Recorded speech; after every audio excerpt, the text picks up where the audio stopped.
नमस्कार मित्रों, मैं ओम प्रकाश सोनी।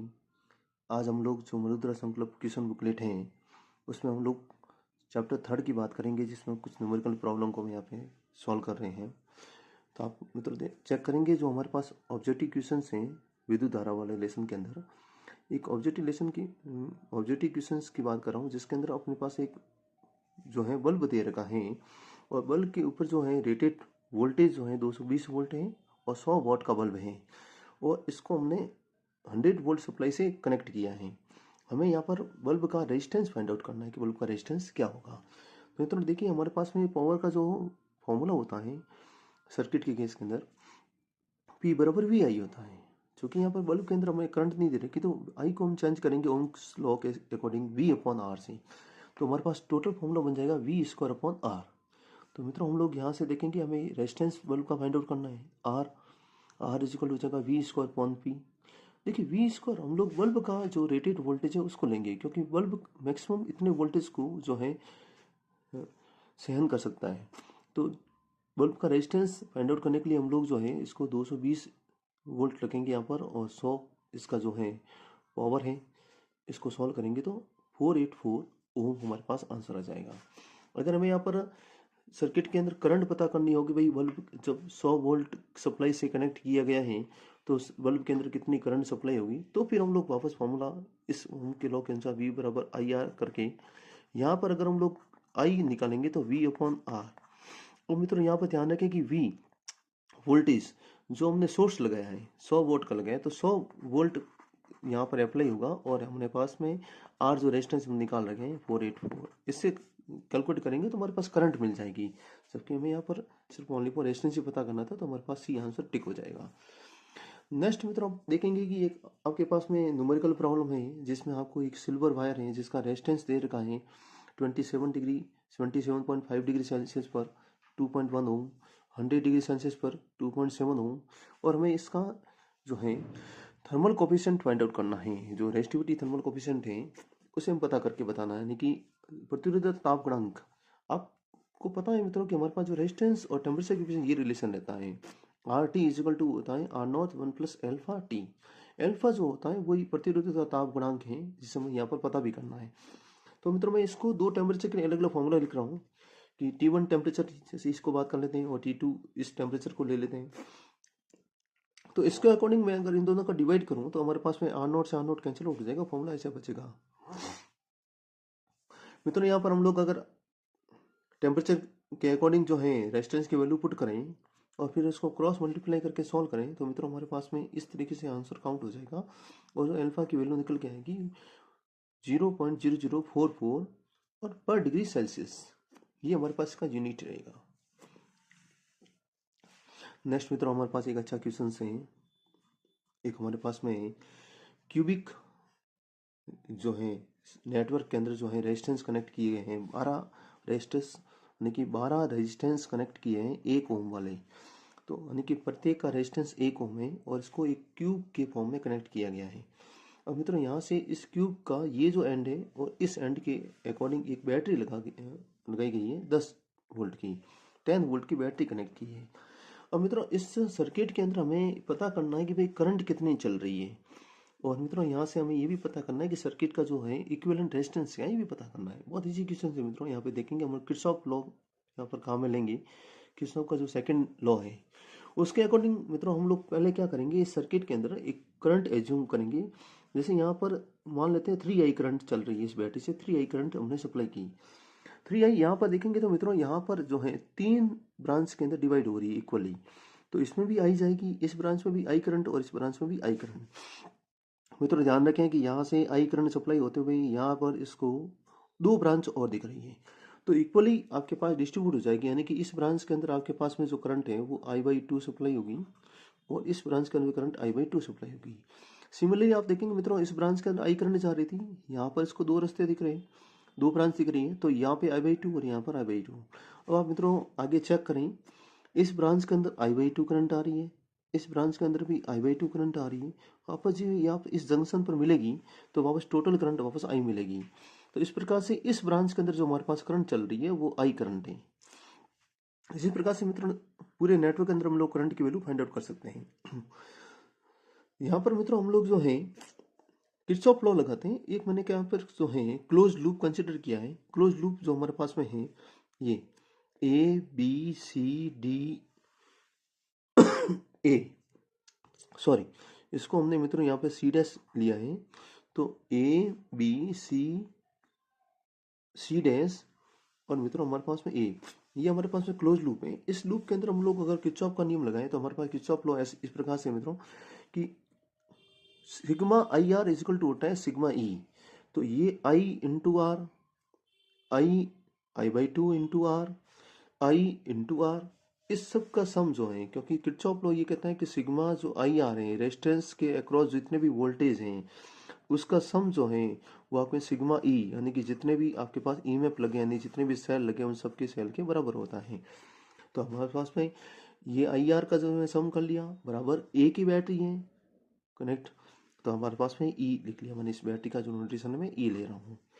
मित्रों आगे देखेंगे इस क्वेश्चन को, तो हमारे पास में इस प्रकार से, तो ये टोटल जो हम लोग करेंगे टोटल कैलकुलेट करेंगे तो हमारे पास में 5/2 आई आर हो जाएगा बराबर ई। और यहाँ से हम लोग अगर आई की वैल्यू मित्रों काउंट करें तो आई की वैल्यू जो है 2/5 E/R और ई की वैल्यू 10 वोल्ट है। और आर की वैल्यू आपको क्वेश्चन में दे रखी है 1 ओम के 12 रेजिस्टर है, यानी कि आर जो है एवरी आर जो है वो 1 ओम है। तो इस प्रकार सॉल्व करते हुए हमारे पास करंट की वैल्यू 4 एम्पियर आ जाएगी। नेक्स्ट मित्रों चेक करें हमारे पास में, चूंकि हमें इस सर्किट का इक्विवेलेंट रेजिस्टेंस भी फाइंड आउट करना है, तो हम लोग इस सर्किट का इक्विवेलेंट रेजिस्टेंस मान लेते हैं। जो समतुल्य प्रतिरोध है वो आर इक्विवेलेंट है। आर इक्विवेलेंट होने का मतलब ये हो गया मित्रों इस पूरे सर्किट को यहाँ से हटा दो, इसकी जगह एक ही रेजिस्टेंस कनेक्ट कर दो। क्योंकि इक्विवेलेंट रेजिस्टेंस का मतलब ये होता है कि उन सब सर्किट में जितने भी रेजिस्टेंस लगे हैं, जितने भी प्रतिरोध लगे हैं, उन सब प्रतिरोध को हटा के एक प्रतिरोध लगा दो। तो यहाँ पर देखिए मित्रों कि उसी सेम नेटवर्क के अंदर मैंने आपके सामने एक आर इक्विवेलेंट लिखा और इसको बैटरी से कनेक्ट किया जो आपकी बैटरी गिवन थी। और इससे मैंने जो करंट पहले से सपोज कर रखी थी 3I करंट सप्लाई हो रही है। अब हम लोग जानते हैं ओम के नियम से कि रेजिस्टेंस जो होता है वो वोल्टेज अपॉन करंट होता है। वोल्टेज हमारे पास में ये रहा और करंट इसमें 3I आ रही है। तो इस प्रकार से मित्रों सॉल्व करेंगे तो 5/6 एम्पियर, या इसको सॉल्व करेंगे 0.83 ओम हमारे पास में इसका रेजिस्टेंस आ जाएगा, इक्विवेलेंट रेजिस्टेंस। नेक्स्ट प्रॉब्लम मित्रों आप देखेंगे कि नेक्स्ट प्रॉब्लम हमारे पास में एक बैटरी दे रखी है और बैटरी का आपको इंटरनल रेजिस्टेंस दे रखा है, बैटरी का ईएमएफ दे रखा है, बैटरी का इंटरनल रेजिस्टेंस भी दे रखा है। मित्रों इसके अंदर जो करंट जो चल रही है सर्किट के अंदर वो भी आपको दे रखी है। आपको बोला गया है कि जो एक्सटर्नल रेजिस्टेंस जोड़ा गया है उस रेजिस्टेंस कितना है, मतलब जो आपके पास में बाह्य प्रतिरोध है वो बाह्य प्रतिरोध कितना संयोजित किया आपने, कितना कनेक्ट किया है, ताकि इसके अंदर करंट जो है वो आपके सामने 0.5 एम्पियर की चल रही है। अब मित्रों हमारे पास में क्योंकि सेल की बात कर रहे हैं और सेल के अंदर एक इक्वेशन होता है ईएमएफ और टर्मिनल वोल्टेज के बीच में है, यानी कि जो हमारा विद्युत भाग बल है और टर्मिनल वोल्टेज है उसके बीच में क्या रिलेशन होता है जब सेल डिस्चार्ज हो रहा होगा, यानी कि जब सेल से धारा ले रहे हैं तो ई बराबर होता है V + IR। अब हम लोग यहाँ से V को चेंज कर लेते हैं क्योंकि हमें टर्मिनल वोल्टेज नहीं दे रखा है, तो V बराबर होता है I × R। या R हमारा वही है बट मित्रों जो हमारे पास में जो है बाह्य प्रतिरोध जिससे हमने कनेक्ट किया है, बाह्य प्रतिरोध। अब मित्रों यहाँ पर देखेंगे आपके सामने I कॉमन लेते हुए R + R लिख सकते हैं और यहाँ से I की वैल्यू फाइंड आउट करनी है हमें, सॉरी R की वैल्यू फाइंड आउट करनी है। तो मित्रों हमें E/I, I की वैल्यू आपको क्वेश्चन में दे रखी है, E की वैल्यू आपको क्वेश्चन में दे रखी है और R स्मॉल r की वैल्यू भी क्वेश्चन में दे रखी है। इस प्रकार से सॉल्व करेंगे तो मित्रों हमारे पास में 17 ओम जो है बाय रेजिस्टेंस जिसे हमने कनेक्ट किया है उसका वैल्यू आ जाएगा। फिर हमें यहाँ पर एक क्वेश्चन में एक भी कह रहा है कि आप जो सर्किट क्लोज है तो बैटरी की जो टर्मिनल वोल्टेज है उसकी वैल्यू निकाल के बताइए। तो हम लोग जानते हैं कि टर्मिनल वोल्टेज जो होता है V बराबर E - IR होता है। E की वैल्यू आपको दे रखी है, बैटरी का ईएमएफ जो है, माइनस I आपको करंट दे रखी है और R आपको दे रखा है। तो हमारे पास टर्मिनल वोल्टेज कितना होगा 8.5 वोल्ट। नेक्स्ट क्वेश्चन की मित्र चर्चा करें तो नेक्स्ट क्वेश्चन इस प्रकार से है, हमारे पास में एक आपके पास में वायर दे रखा है, वायर की लेंथ दे रखी है और वायर का क्रॉस सेक्शन एरिया भी आपको अनुप्रस्थ काट क्षेत्रफल भी दे रखा है। आपको वायर के अक्रॉस कितना पोटेंशियल है एंड्स के बीच में वो भी दे रखा है, पोटेंशियल डिफरेंस कितना है। मित्रों यहाँ पे आपको रेजिस्टिविटी इक्वेशंस के अंदर दे रखी है और आपको बोला गया है कि आप लोग इसमें कितनी करंट सप्लाई हो रही है, प्रवाहित धारा कितनी है, इसकी वैल्यू बताइए। मित्रों हम लोग जानते हैं कि रो बराबर होता है आर ए अपॉन एल। रो नहीं रेजिस्टिविटी यानी कि विशिष्ट प्रतिरोध या प्रतिरोधकता। यहाँ से अगर आर की वैल्यू काउंट करूँ तो रो एल अपॉन ए हो जाएगा, क्योंकि हमें रेजिस्टेंस पहले पता करना पड़ेगा। जैसे ही रेजिस्टेंस पता करेंगे तो हमें करंट की वैल्यू पता चल जाएगी। तो मित्रों यहाँ पर रो की वैल्यू लिखी मैंने, आप देख रहे हैं एल की वैल्यू जो 1.5 मीटर दे रखी थी और ए क्रॉस सेक्शन दे रखा था। इसको पूरा सॉल्व करेंगे मित्रों तो हमारे पास में ये वैल्यू मिलेगी कि हमारे पास में जो सर्किट का रेजिस्टेंस है वो कितना है, यानी कि जो वायर दे रखा है वायर का रेजिस्टेंस हमें पता चल गया। अब वायर का रेजिस्टेंस पता चल गया और वायर के बीच में पोटेंशियल डिफरेंस कितना है ये हमें गिवन है, तो हम लोग करंट आराम से निकाल सकते हैं ओम के लॉ के हिसाब से। आई बराबर जो होता है वी अपॉन आर का फॉर्म, तो वी की वैल्यू 0.9, आर की वैल्यू जो ही है उसको सॉल्व करेंगे तो हमारे पास में इतना एम्पियर जो है हमारे पास में करंट सप्लाई मिलेगी। नेक्स्ट क्वेश्चन मित्रों हमारे पास में एक अच्छा क्वेश्चन है, बहुत अच्छा क्वेश्चन है ये वाला। एक हमारे पास में स्टोरेज बैटरी 8 वोल्ट की दे रखी है, इसका इंटरनल रेजिस्टेंस भी हमें दे रखा है मित्रों, और हमें बोला गया है कि इस बैटरी को हमने 120 वोल्ट की डीसी सप्लाई से इसको कनेक्ट किया है और इसके साथ एक सीरीज में रेजिस्टर भी कनेक्ट है, यानी कि श्रेणी क्रम में एक प्रतिरोध भी जोड़ा गया है आपके सामने 15.5 ओम का। आपसे ये बोला गया है कि टर्मिनल वोल्टेज आपको पता करना है जब बैटरी जो है चार्ज हो रही है। ध्यान रखें मित्रों यहाँ पर आपको चार्जिंग के दौरान जो है आपको टर्मिनल वोल्टेज बोला गया है। तो यहाँ पर देखिए मित्रों पहले हम कैसे सॉल्व करेंगे। तो मैंने आपके साथ देखा कि मित्रों ये आपके पास सर्किट डायग्राम मैंने बनाया, एक आपको बैटरी दे रखी है, बैटरी का सिंबल मैंने स्मॉल ए ले लिया और इसका इंटरनल रेजिस्टेंस स्मॉल आर ले लिया। इस बैटरी यानी सॉरी सेल को, इस सेल को हमने जो है स्टोरेज सेल को, स्टोरेज बैटरी को हमने एक एक्सटर्नल रेजिस्टेंस कैपिटल आर से सीरीज में कनेक्ट कर लिया और इसके पूरे कनेक्शन में हमने 1 वोल्ट की बैटरी लगा दी, 120 वोल्ट की सप्लाई लगा दी, डीसी सप्लाई है जो हमारे पास में ये। ठीक है मित्रों, अब हमारे पास मित्रों हम लोग यहाँ पर किर्चॉफ लॉ लगाए हैं। अकॉर्डिंग टू किर्चॉफ लॉ हमने मान लिया था कि यहाँ पे सर्किट में करंट जो है वो आई चल रही है। किर्चॉफ लॉ कहता है कि हमारे पास में जो sigma E is equal to होता है सिग्मा आई आर। मैंने लूप की डायरेक्शन ऐसे सपोज कर ली, जब सेल में ऐसे जा रहा हूँ तो मित्रों आपको पता है कि जब सेल में और हमारे चलने की डायरेक्शन माइनस से प्लस की और वो सेल में भी इस तरीके से चल रही है, तो ये हमारे पास ईएमएफ जो है प्लस में लिखा जाएगा, प्लस का ही। अब जब मैं ऐसे चल रहा हूँ तो देखो ये वाला, क्योंकि सेल में करंट जो है हम लोग जैसे इस तरह चल रहे हैं तो करंट इसके अंदर ऐसे चल रही है और हमारे चलने की डायरेक्शन जो है इसकी उल्टी डायरेक्शन में, क्योंकि सेल में हम लोग नेगेटिव से पॉजिटिव की ओर चलते तो प्लस लिखते हैं, तो हमारे पास में इसका ईएमएफ जो है वो माइनस में लिखा जाएगा। तो E minus small E is equal to current ऐसी चल रही है। ध्यान रखें कि इस रेजिस्टेंस के अंदर जो करंट आएगी वो हमारे चलने की डायरेक्शन में ही आएगी और रेजिस्टेंस में भी करंट जो है हमारे चलने की डायरेक्शन में ही आएगी, यानी कि दोनों का जो आई आर है वो प्लस में लिखा जाएगा, I into R plus I into R. इसको मैंने मित्र सॉल्व किया है करंट को, यहाँ से करंट की वैल्यू निकाल रहा हूँ, तो ये स्मॉल आर और कैपिटल आर अपॉन में चला जाएगा और जो भी वैल्यू दे रखी है उसे हम वैल्यू फाइंड आउट करेंगे तो 7 एम्पियर हमारे पास में इसकी करंट की वैल्यू मिलेगी। मित्रों ये वाला हमारे चीज़ इंपॉर्टेंट है कि हम लोग बैटरी को चार्ज कर रहे हैं 120 वोल्ट सप्लाई से और हमें यहाँ पर टर्मिनल वोल्टेज पता करना है। मित्रों देखिए टर्मिनल वोल्टेज जो है हमारे पास में V बराबर ई प्लस आई आर होता है इन केस ऑफ चार्जिंग। अगर डिचार्जिंग होती, जब बैटरी डिचार्ज हो रही है तो V बराबर ई माइनस आई आर लिखा करते हैं हम लोग, ध्यान रखें। तो ये एक आपके पास में ध्यान रखने वाला पॉइंट है, ध्यान रखें।